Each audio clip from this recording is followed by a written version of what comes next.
This is Lake Taupo. It is the largest in New Zealand.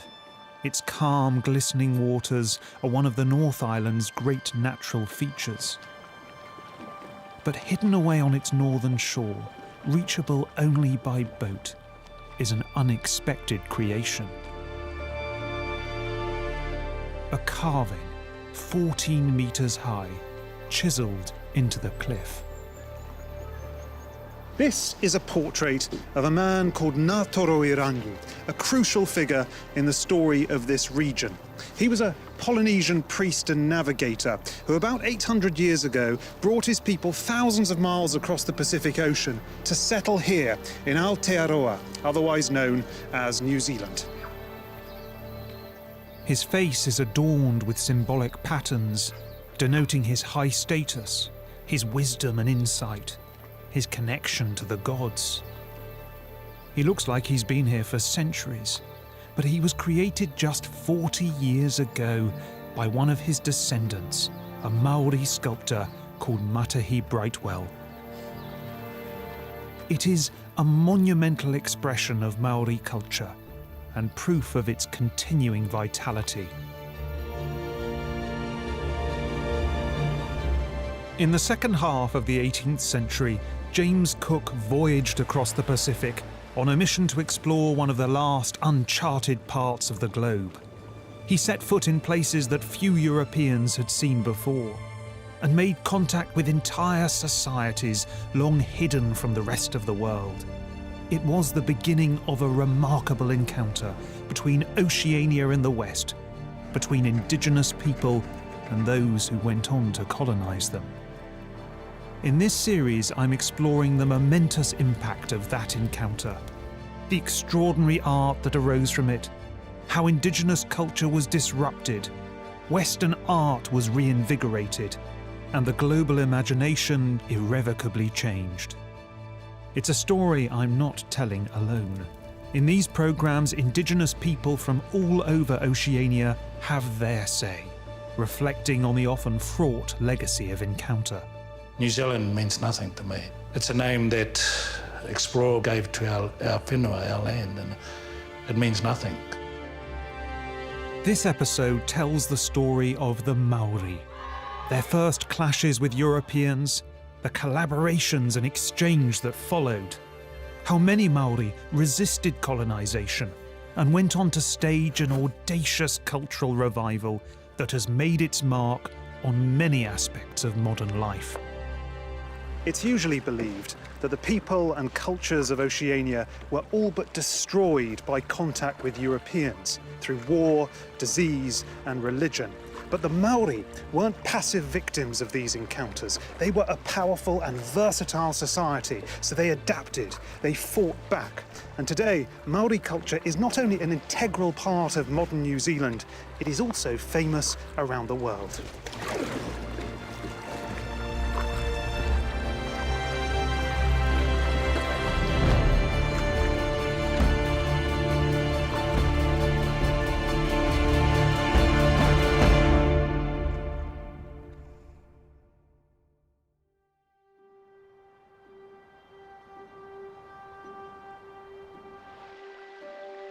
New Zealand, or Aotearoa, its indigenous name, was the last major landmass on Earth to be settled by humans. About 1,000 years ago, a group of Polynesian mariners arrived here from the islands around Tahiti. This great migration still resonates with today's Maori.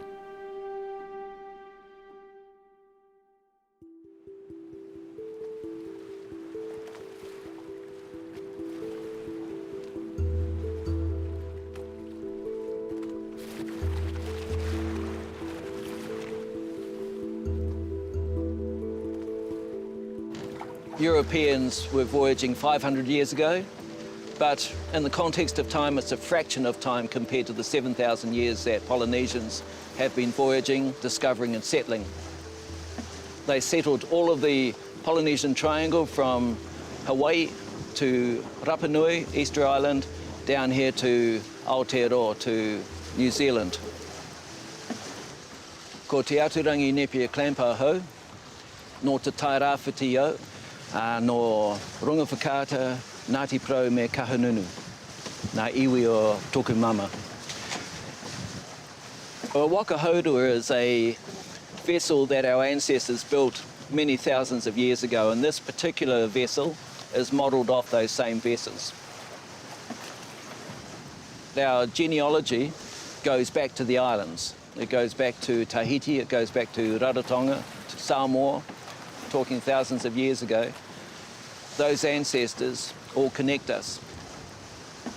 We have Kupe, who was a very observant, adventurous person, was up in the islands and he could see each year the migrating birds come through.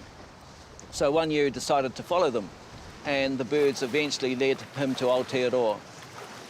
And it was his wife that named Aotearoa. When they were coming close, she saw this long white cloud, and that's what the name means, the land of the long white cloud.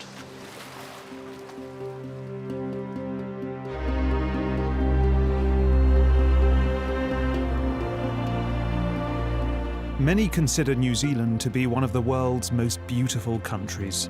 A land of mountains and volcanoes, glaciers and waterfalls, forests, fjords and pristine beaches. A land so improbably spectacular that Hollywood films its fantasies here.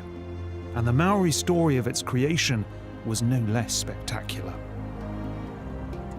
One day, an audacious demigod called Maui made a fishhook from his grandmother's jawbone. He threw the hook over the side of his canoe. The hook plunged to the bottom of the ocean, and very soon he felt a nibble. Maui hauled an absolutely huge fish out of the water, but before he could stop them, his greedy brothers cut up the fish, and it became the jagged outline of New Zealand's North Island. The Maori soon colonised both islands. They thrived in these fertile lands, cultivating sweet potatoes, hunting game, and forming sophisticated trading networks. The Maori lived in isolation for a staggering 800 years, and so developed a culture unlike any other in Polynesia, with its own dialects and myths.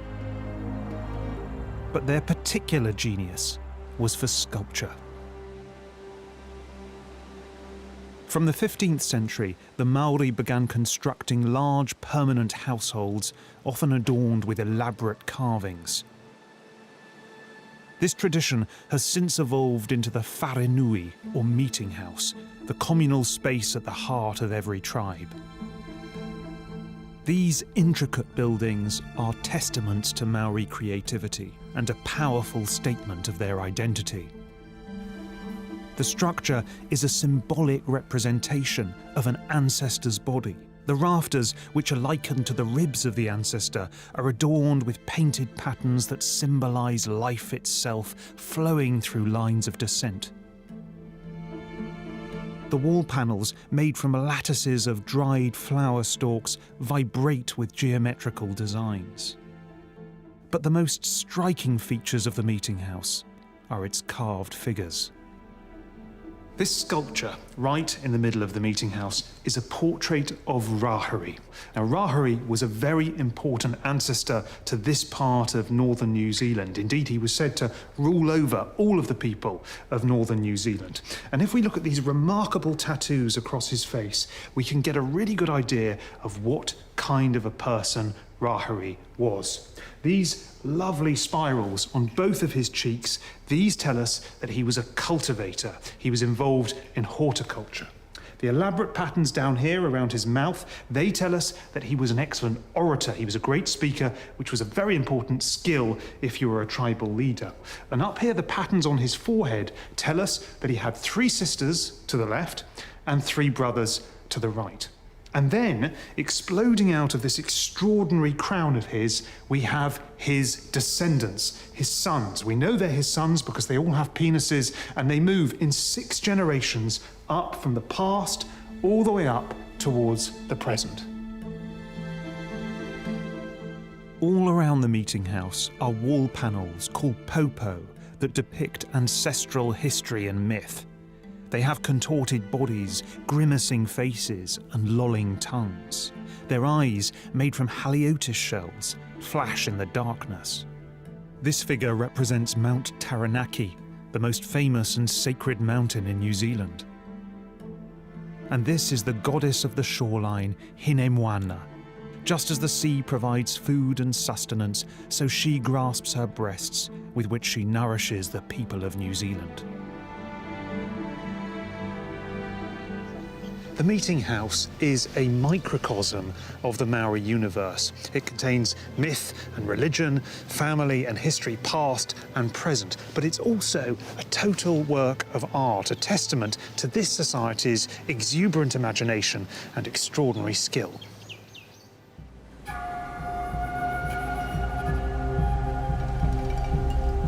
But in the 18th century, this society's well-ordered universe would be fatally disrupted.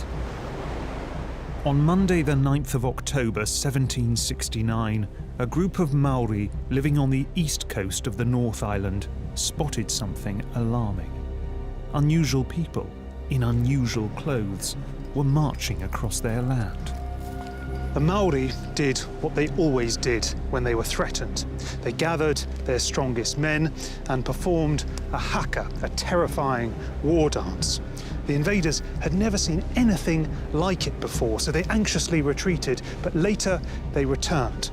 There was an exchange of words, some trade, and eventually a confused confrontation that ended with one Maori being killed. The invaders weren't finished. Later in the day, they launched another unprovoked attack.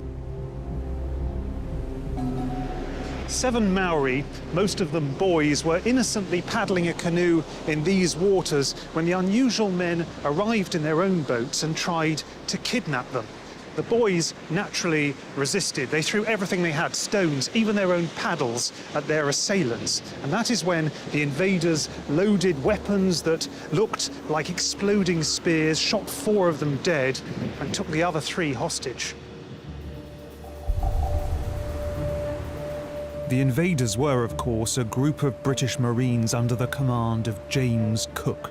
Cook, along with the crew of his ship the Endeavour, had spent 9 months crossing the Pacific, stopping at Tahiti, before finally reaching what is known today as New Zealand. And in doing so, they became the first known Europeans to set foot on these islands. Cook's primary mission was to explore and map these new lands. He had with him a team of scientists and artists led by the botanist Joseph Banks.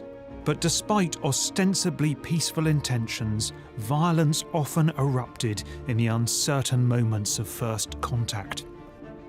It must be said that Cook did feel guilty about the unnecessary deaths he had caused. He was not a violent man by nature, but this incident was a sign of things to come. The Maori were not going to roll over or run away. They were going to fight back, and there would be a great deal of violence to come.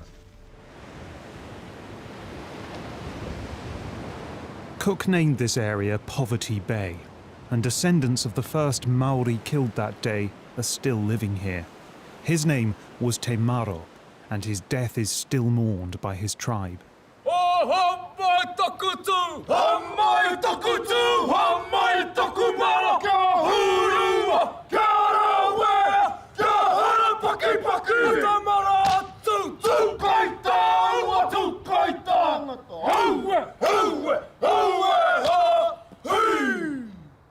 "250 years ago, my people here, our people, our hapu here, we've sat and we've watched this for 250 years. We have always felt that the actions of those visitors was poorly judged, and that the life of our ancestor was wasted. My name's Charlotte Gibson. My hapu is Ngāti Oneone, and this is my marae, Te Poho Rawiri.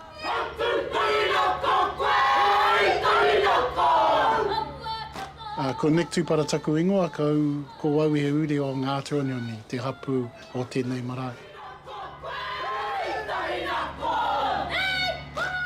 He was a gardener, and whilst on the face of things that might seemed that he had a very ordinary role, when in fact in those times being a gardener was a position of very high standing amongst the people. You Google cook, your screen is flooded with all sorts of references to cook. If you Google Te Maro, you might get 2. And the only reference to him is that he was the guy who got shot.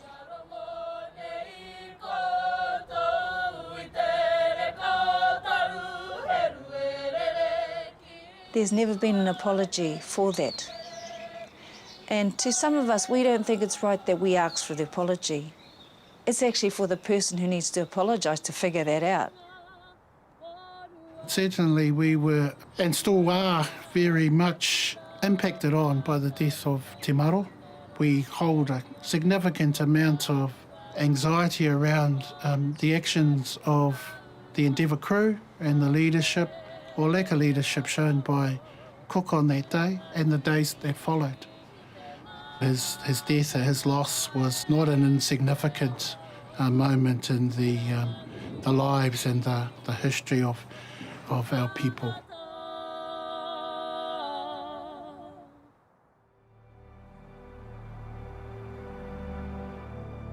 After these tragic first encounters, Cook and his crew sailed up the coast of the North Island, and their relationship with the Maori improved. On the 12th of October 1769, just a few days after first contact had been made, another group of Maori met the British. They paddled up to the Endeavour in 7 war canoes, and very soon they began to trade. The British were carrying some beautiful Polynesian textiles, and the Maori were so desperate to get hold of them that they even offered the British their own paddles. And this is one of those very paddles. It's therefore one of the very first objects to ever pass from Maori to European hands, enough to send a shiver down the spine. It was a functional object, of course, but it was also an object of great spiritual importance and aesthetic complexity. If you look at the paddle's blade here, you will see the faded remains of a pattern. Now that is known as kawhaiwhai. Kawhaiwhai was applied to many Maori artefacts, though each design was virtually unique. It might look abstract, but it's actually filled with references and symbolic significance. So this curving line here evokes the flowing water as it passes by the side of the canoe. These designs over here, these are based on the shape and the movement of a hammerhead shark as it barges its way through the ocean. And on the other side, these designs are based on a native squid and its ink cloud. But perhaps we shouldn't be too literal, because these designs, and indeed this entire object, is designed to capture a sense of speed and power and energy. Either way, it is stunning, and it astonished and delighted every European who set eyes on it. Indeed, when Joseph Banks examined a pattern just like this, he famously said that it was like nothing but itself.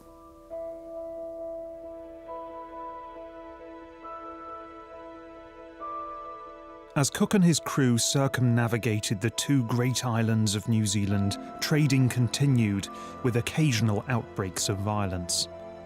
These early exchanges were immortalised in this drawing by the Endeavour's Polynesian navigator Tupaia. It shows a British man who many believe is Joseph Banks himself, and a top-knotted Maori warrior, trading a piece of white cloth for a bright red crayfish. Their hands reach out to each other, their eyes wide open with wonder. This is art as first contact. On the whole, the British wanted fish and vegetables for the crew and wood and flax for ship repairs. The Maori in return demanded textiles, beads, weapons, and above all, anything made from metal.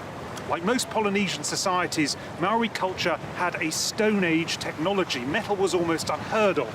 And so something as basic as this, A simple metal nail, which was virtually worthless on its own back in Europe, was in huge demand here in New Zealand. But the Maori were canny traders. They placed a high value on their own products and were often reluctant to give them up. This led to one of the most fascinating objects of the entire Cook era, a genuine cultural fusion between Oceania and the West.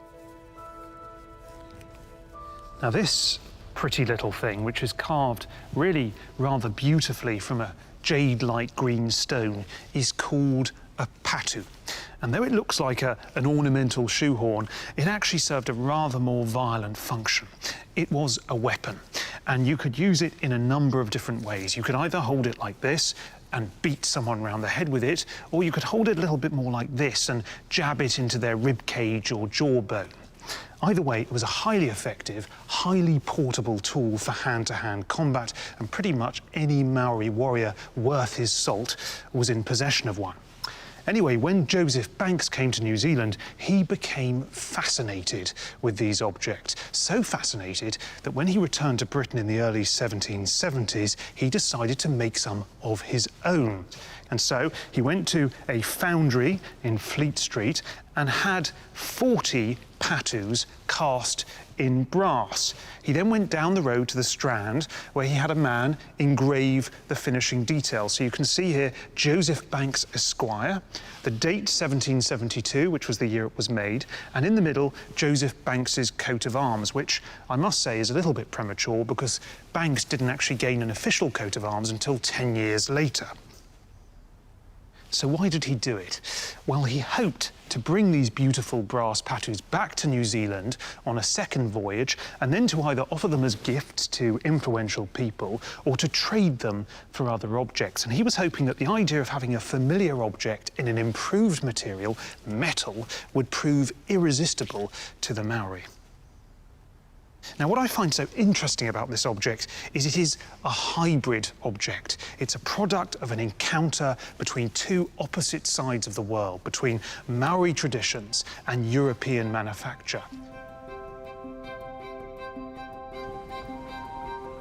The British were clearly fascinated by this unusual and isolated society. That fascination was perhaps best expressed in drawings and paintings made by one of the Endeavour's young artists. Sidney Parkinson was probably only 23 years old when he came on board the Endeavour, and he was not an adventurous type. He was a small, frail, pale-skinned Quaker from Edinburgh who barely had the ability to grow stubble. Now, he'd been employed as a botanical artist, but when the expedition's figure painter, a man called Alexander Buchan, died of epilepsy before he even made it to New Zealand, Parkinson was tasked with painting people too. With his workload doubled, Parkinson sketched, drew and painted at a ferocious pace.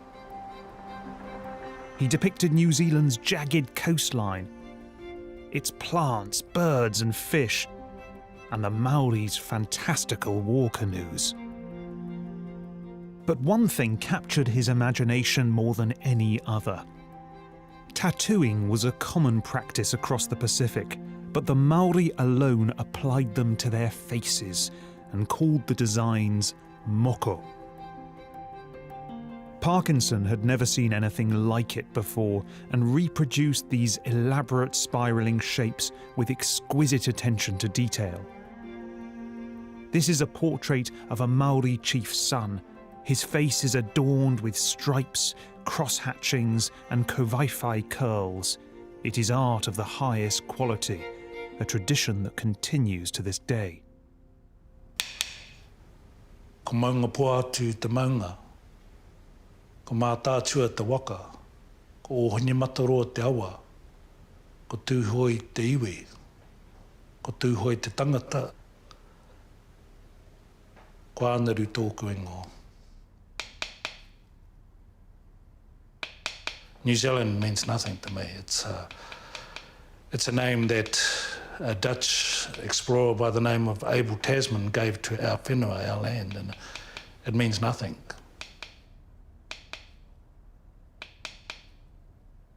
Part of why I decided to wear our traditional moko is to remind people, remind the world that the Maori culture, our culture, our language, our traditions, our art, our songs, our dances is alive and well. Because there was a misbelief that the Maori people were dying race, dying language, dying art forms, and that's not true. In the 1990s, a group of us called Mana Motahake o Tūhoi decided to revive Ta Moko and to let the world know that our culture, our stories is alive and well. The design on my face comes from the tribe I come from, Tūhoi, so these patterns are specific to Tūhoi. A Tūhoi person would recognise the patterns and go, oh yeah, he's one of my relatives. So we have proverbs in our culture, or we call them whakatauki, words of wisdoms, and each design has a meaning to it. It's not just a picture. It has a genealogy, so a long lineage. And so we wear our stories, we wear our culture. The head is the most sacred part of the body, so to choose to wear Ta Moko from where I am, it's deep. That's deep. The whole world is looking at you. We're about revival, maintaining mana. Mana is honour, honouring the ancestors, honouring the present and honouring the future, so that our culture survives.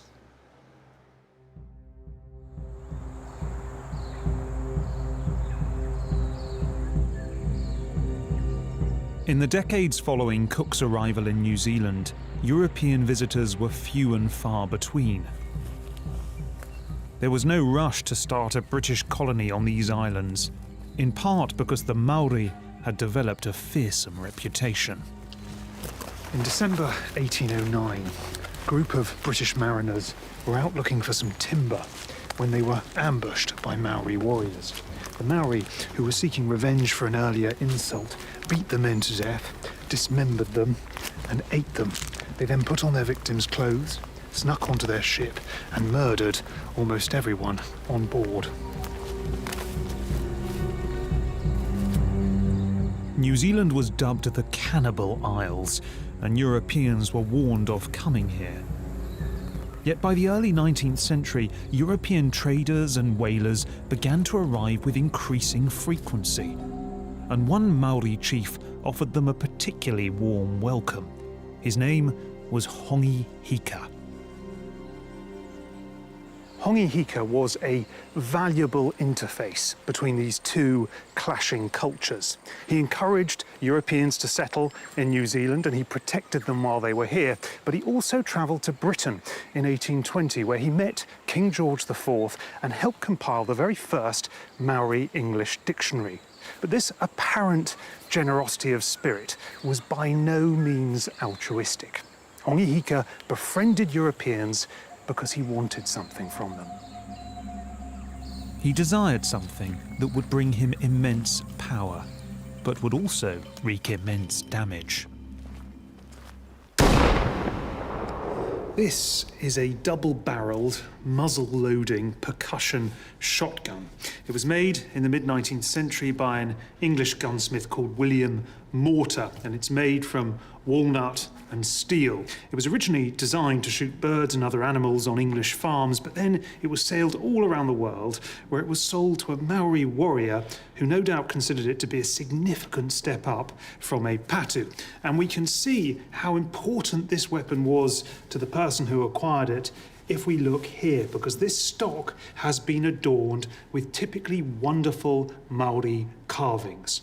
Right down here, there are these extraordinary wave-like forms that remind me of the kawhaiwhai patterns on rafters in meeting houses. And in the middle, this very, very detailed diamond-shaped pattern that's been divided up in very complex segments. And right up here on the grip is an extremely fine piece of carving that looks almost like snakeskin and was clearly designed to help its user grab hold of this weapon in the wet forests of New Zealand. Now, I must admit, I'm not much of a gun person, and it does feel strange holding in my hands what was probably once a murder weapon used to kill other Maori warriors or indeed even other Europeans.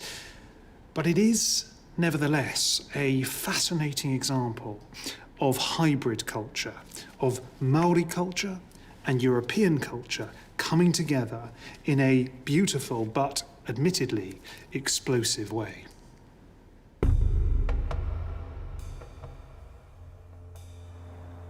Hongi Hika used guns to conquer rival tribes, and they acquired guns to fight back. An unprecedented arms race followed that killed 40,000 Maori and left many communities shattered. While guns undermined the fabric of Maori society, a new religion challenged traditional beliefs. The first Christian missionaries in New Zealand struggled to convert the Maori. In the first 15 years, they didn't save a single soul, but they eventually established a foothold in the country. This is Christchurch in Russell, the oldest church in New Zealand. Missionaries bought the land from Maori chiefs in 1834, and a certain Charles Darwin was among the donors that funded this simple clapboard chapel. Services began in January 1836, conducted in both English and Maori. E tō mātu e te rangi, kia tapu tō inoa, kia tai mai tō rangatiratanga, kia mea te tau e pai ai ki runga ki te whenua, kia rite no ki tō te rangi. When the Maori embraced Christianity, the missionaries naively thought they would abandon their old beliefs completely. But the Maori didn't see it as a choice between one thing and the other. They simply took the Christian ideas they liked and incorporated them into their own cultural traditions. No hoki te rangatira takaha, me te karoria, ake, amine. This cross-pollination had some startling artistic consequences.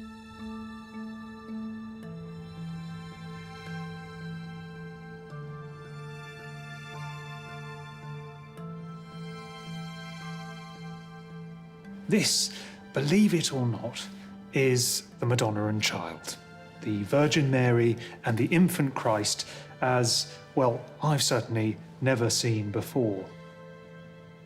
In some ways, of course, it's deeply familiar. This artist, who we know nothing about, but was working probably in the 19th century, had clearly seen lots of Catholic images of Mary cradling her very special child and had simply decided to recreate their pose. But it's the treatment of the figures that's so different. Christ has the broad, angular features of the Maori, with these almond-shaped eyes made from haliotis shells. And the Virgin, well, for one thing, she's naked, something you don't often see in European art. She's also standing on a severed head, and her face is covered in moko. Her face is covered in Maori tattoos.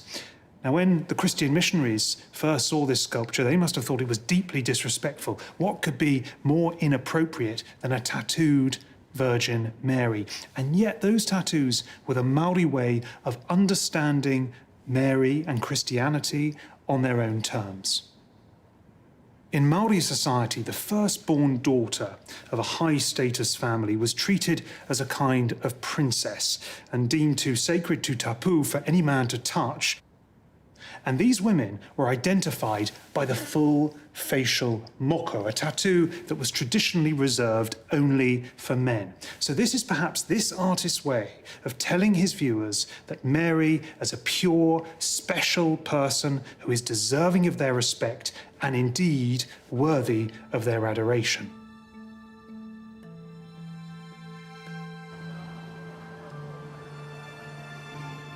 As more and more white settlers arrived in New Zealand through the 19th century, the Maori tried to fight back. But against the might of the British Empire, the odds were stacked against them. The last Maori surrendered in 1872. By the beginning of the 20th century, the Maori population had dwindled to 40,000. They now accounted for just 1 in 15 New Zealanders. For many, the Maori were a dying race, soon to become extinct. And at least one artist sought to memorialise them. Charles Goldie was born in Auckland in 1870. In his early 20s, he travelled to study painting in Paris. On his return, he applied French techniques to local subjects. He spent years in the company of elderly chiefs, became fluent in the language, and painted a series of elegiac portraits. This is a portrait of a Maori chief called Te Aho o Te Rangi Wharepu. He was in his mid-90s when this painting was made, so his life spanned much of New Zealand's colonial history. He had once been a brilliant, indeed ferocious warrior. He was also an expert in Maori folklore, and by all accounts, a distinguished canoe builder to boot. Charles Goldie painted and photographed Te Aho many times in the early 1900s, paying him a small fee for each time he modelled in the studio.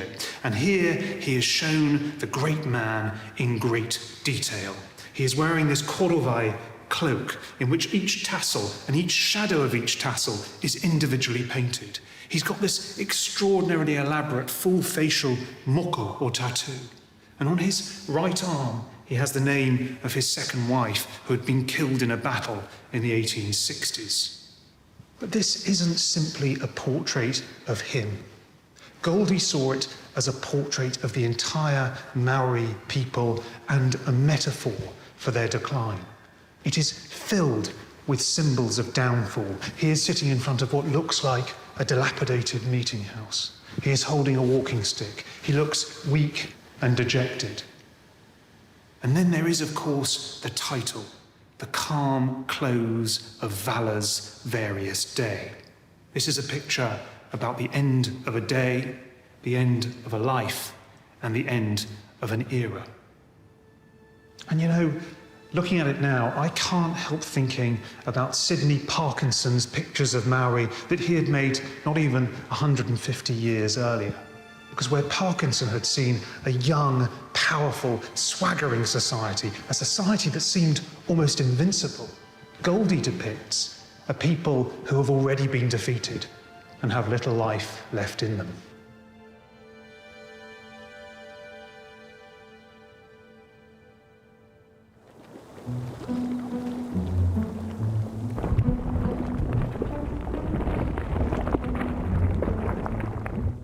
And yet, as Charles Goldie mourned the passing of the Maori, an indigenous renaissance was already bubbling into existence.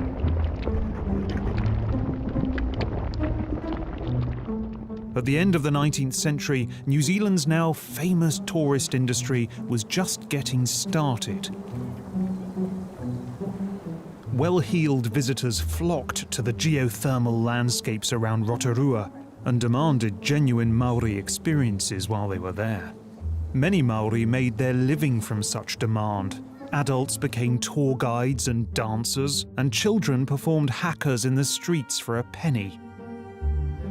Tourism also unwittingly created one of New Zealand's finest artists. Tene Waitere had been born in 1853.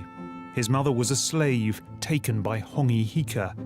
He learned to carve as a boy, and in the 1890s he got a job near Rotorua at the aptly named Giza Hotel. Tene Waitere carved buildings in Maori design. He also made souvenirs like pipes and walking sticks for tourists and collectors. But he was by no means a purveyor of tourist tat. His work combined the traditional and the modern, the Maori and the Western with exquisite success.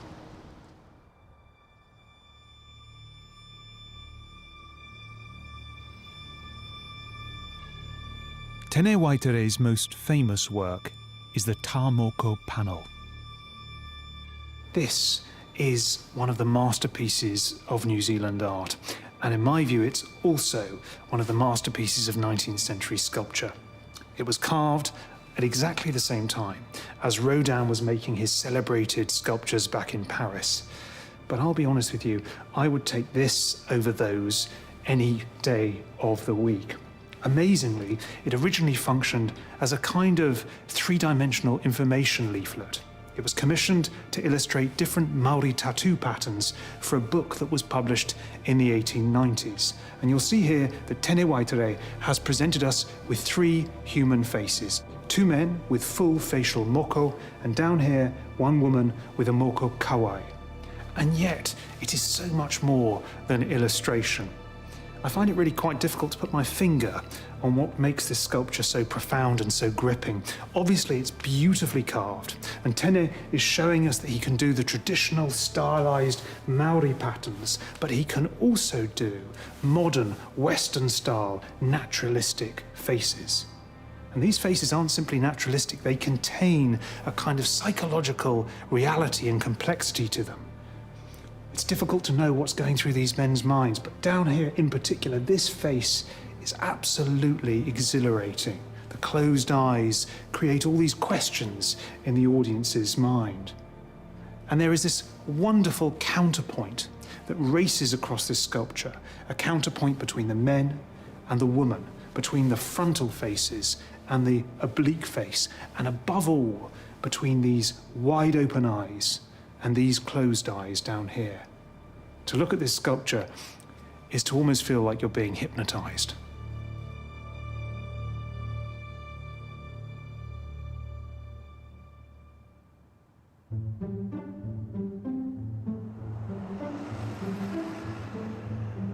Tene Waitere was perhaps the most important Maori carver of his generation, and no one knows more about him than his great-great-grandson, Jim Schuster. So Jim, what is this space? It's our family home. We use it as a, well, it's really a museum of our family history in here. These are toko. These are the sort of things that he carved for the English gentry who came.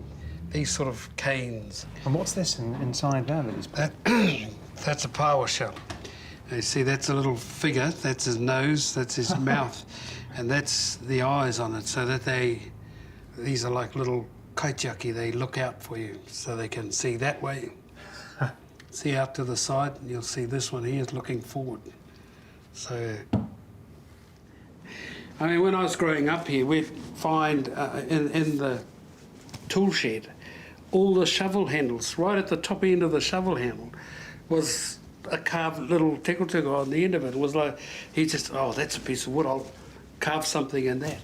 He carved smoking pipes, rifle butts, anything of wood he had carved. He was probably the most prolific carver of his time.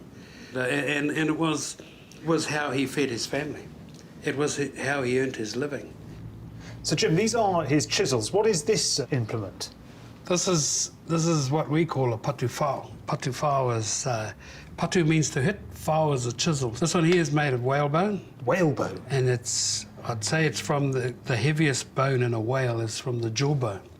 And so when Tene was carving for such a small implement, it just needed a light tap. You don't have to... Yeah, because it's such a dense material. Yeah. This up there, is that of Tene himself? That's the young Tene. He was a good-looking man, wasn't he? Even in his old age, he still had that moustache. And that's how we sort of see him in a lot of the photographs on the books. But I like the fact that he is here, pride of place, looking out over so many of the things that he has created. This is his house, his palace, his Buckingham Palace.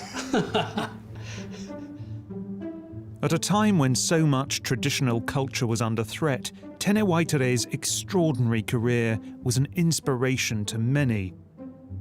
And today, Maori sculptors all over New Zealand are keeping the old methods alive. I can trace my heritage back to the canoe builders 800 years ago.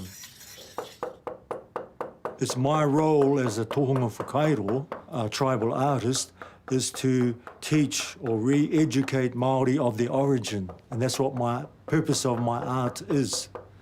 Ahau nei matai, no Ngāti Rauhoto Atia, te rā taha o ku kuia nei, te Huatahi Gilbert, no Otaki, me Ngāti Raukaua me Ngāti Tuwharitoa anō, I reira e aku pito o te toi, o no te aroa waka.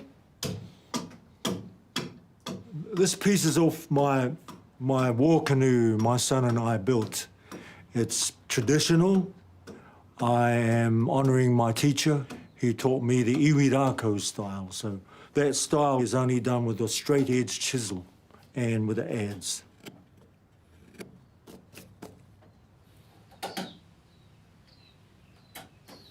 The effigy of my teacher, Ruakaika, is seated on a kotoku, the white heron.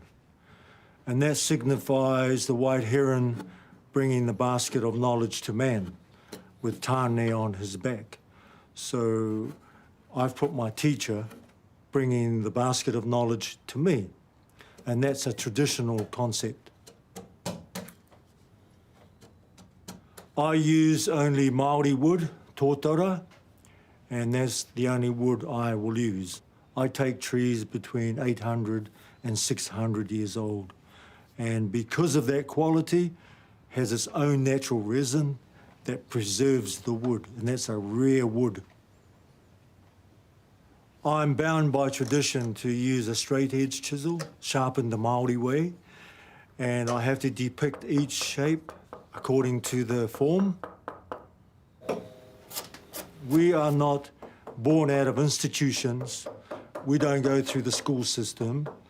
It's a Maori concept on retaining our knowledge.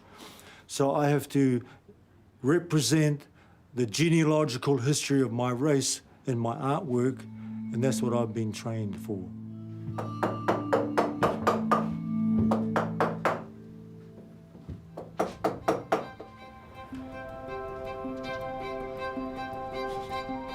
The Maori cultural revival continued to grow throughout the 20th century and proved so compelling that white New Zealanders, known as Pākehā, were also inspired by indigenous motifs. And some started to use them. In the 1950s, artist Gordon Walters was in search of a style that was both contemporary and traditional, international, and unmistakably New Zealand. His solution was to combine geometric abstraction with old Maori designs in a series of eye-stretching canvases. This is one of Gordon Walters' largest paintings. Now, like any good artist, Walters was a perfectionist, and he went to extraordinary lengths to create it. He produced innumerable sketches and collages to arrive at this composition. He then transferred a full-scale drawing onto the canvas and painted it in a mixture of acrylic and PVA paint. And it's thought he used as many as 5 coats of paint to produce this clean, hard effect. And I must say, the precision of the paintmanship here is really quite breathtaking. Even if you lean in really, really close, it's almost impossible to believe that this painting has been handmade. It is built from the most fundamental pictorial forms: circles and lines, dots and dashes, and it's all about rhythm between black and white, horizontal and vertical, between positive and negative. And that rhythm makes it thrilling to look at. It vibrates on the retina. And I've only been here a few minutes, I'm already beginning to feel giddy. At first sight, this might look like an impeccable piece of geometrical, Western-style abstraction, but it was also inspired by Maori design.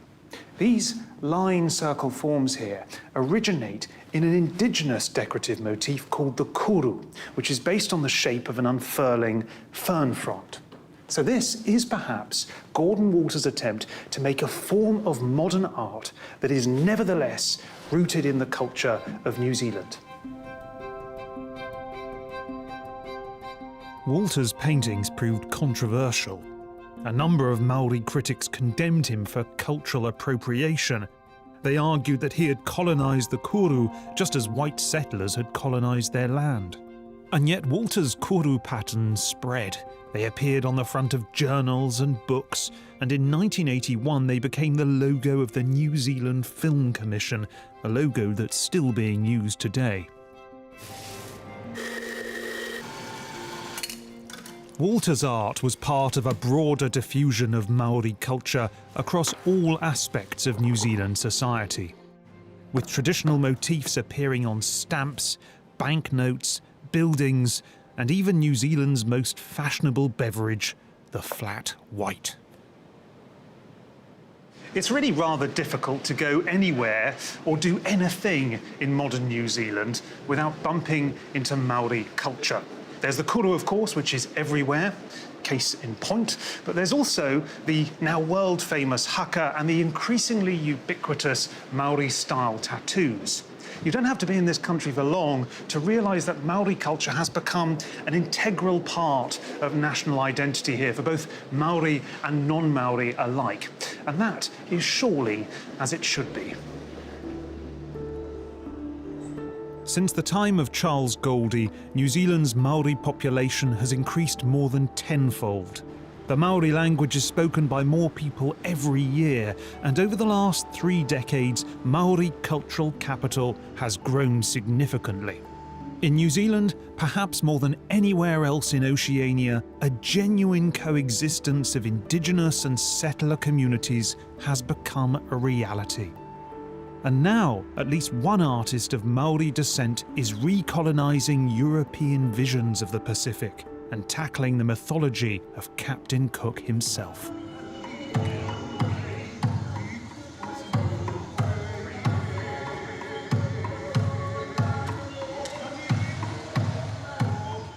This is a masterpiece of contemporary Pacific art, a monumental meditation on this part of the world's difficult first encounter with the West.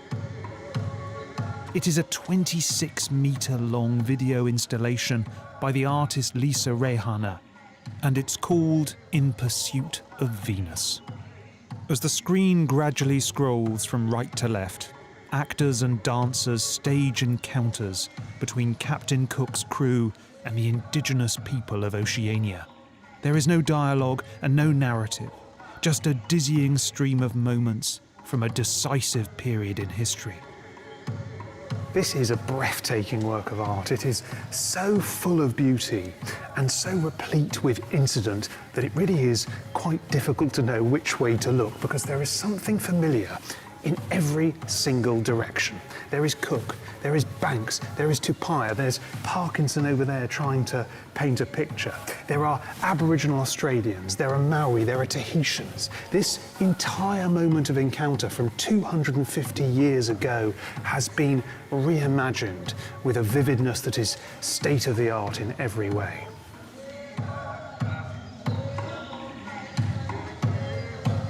There are moments of genuine exchange and collaboration. We see Sydney Parkinson being tattooed in Tahiti. But there is violence here too.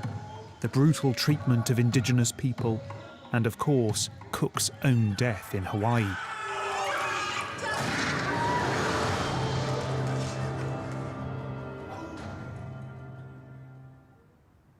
I liken the experience to bearing witness. I'm not explaining everything that's happening in these historical events, but collectively it gives you a sense of what is this kind of pre-colonial colonising moment. In Pursuit of Venus was inspired by seeing a French scenic wallpaper, which was inspired by the illustrations and stories of the Western and French explorers, such as De La Perouse and Captain Cook. It was kind of a eureka moment, really. I was searching for some kind of storytelling device, and I was reminded of seeing this particular wallpaper and decided that I wanted to remake it, but replacing the images of Pacific Maori people with real living, breathing people. And what they are describing initially are Pacific people going about their business. And then this space is kind of interrupted by a series of encounters. And as you're sitting, watching and encountering these encounters, you start to get a picture of what it may have been like initially at this time.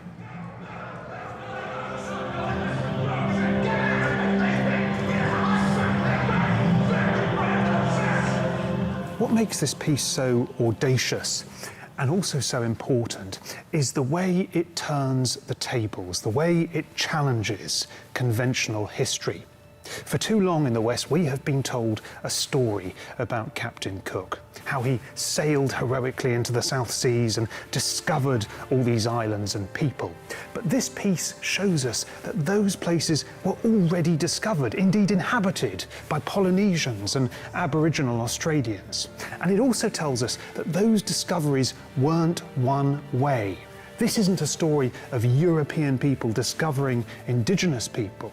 This is a story of encounter. It's a story of everyone discovering each other.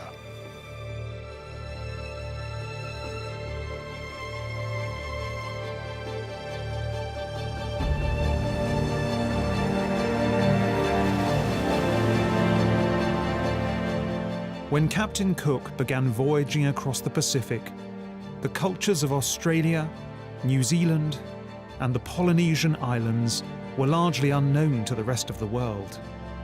Cook's early encounters set the tone for what would follow. In Australia, Aboriginal people were displaced and marginalised. In Tahiti and Hawaii, indigenous traditions were crushed by Western fantasies. But in New Zealand, the Maori clung on to their art forms, which are now famous around the world. And today, indigenous culture all over Oceania is finally enjoying a long overdue revival and the fragile promise of a brighter future.